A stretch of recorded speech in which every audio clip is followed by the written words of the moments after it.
તાજેતરમાં જ કણકોટ ગામની સીમમાં શિકારની શોધમાં નીકળેલું અંદાજે 2.5 વર્ષનું નરસિંહ બાળ ગ્રામ પંચાયતના પેરાપીટવાળા કૂવામાં ખાબકતા કરુણ મોત થયું હતું. કણકોટ ગામના મુકેશભાઈ કાકડિયાની વાડી પાસે આવેલ ગ્રામ પંચાયતના કૂવામાં સિંહબાળ પડ્યું હતું. કૂવામાં પાણી હોવાના કારણે શ્વાસ રૂંધાવાથી વનરાજનું મોત થયું હતું. વન વિભાગે ઘટના સ્થળે પહોંચી ભારે જહેમત બાદ મૃતદેહને બહાર કાઢી પીએમ માટે ક્રાંકજ એનિમલ કેર સેન્ટર ખાતે મોકલ્યું હતું.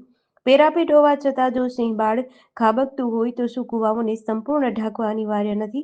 સિંહ પ્રેમીઓનો આક્ષેપ છે કે માત્ર પેરાપીટ બનાવવી પૂરતી નથી.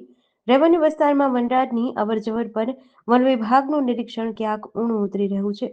જો વન વિભાગ દ્વારા અગાઉથી જ જોખમી કૂવાઓનો સર્વે કરી તેને ઢાંકવાની સૂચના કે કામગીરી આપવામાં આવી હોત તો આજે આ ડાળામથાનો જીવ બચી ગયો હોત.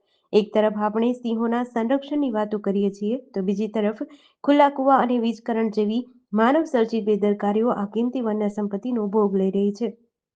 અમારા માટે જે પ્રાણી પ્રેમીઓ માટે તો દુઃખદ ઘટના કહેવાય કે આવા સરસ મજાની રાષ્ટ્રની સંપત્તિ અમારી નજર સામે બેદરકારીના કારણે અવસાન જાય ત્યારે એક દુઃખદ બાબત છે કે વખતો વખત અમે જંગલ ખાતાને કીધું છે કે ભાઈ કૂવાઓને તમે સુરક્ષિત કરો, બાંધો, ઉપર જાળીઓ લગાવો, પરંતુ સાર્વજનિક કૂવાની અંદર આજે જે કણકોટ લીલિયા તાલુકાના મોટા કણકોટ ગામના પીવાના પાણી માટેનો 20x20નો શેત્રુંજી કાંઠાના કૂવામાં આ સિંહનું અવસાન થયું એ ખરેખર દુઃખદ છે અને જંગલ ખાતાએ આ બાબતે ગંભીરતાથી લેવી જોઈએ. આવા અનેક કૂવાઓ અવાવરા પડ્યા હોય, ખેડૂતોના કૂવા હોય.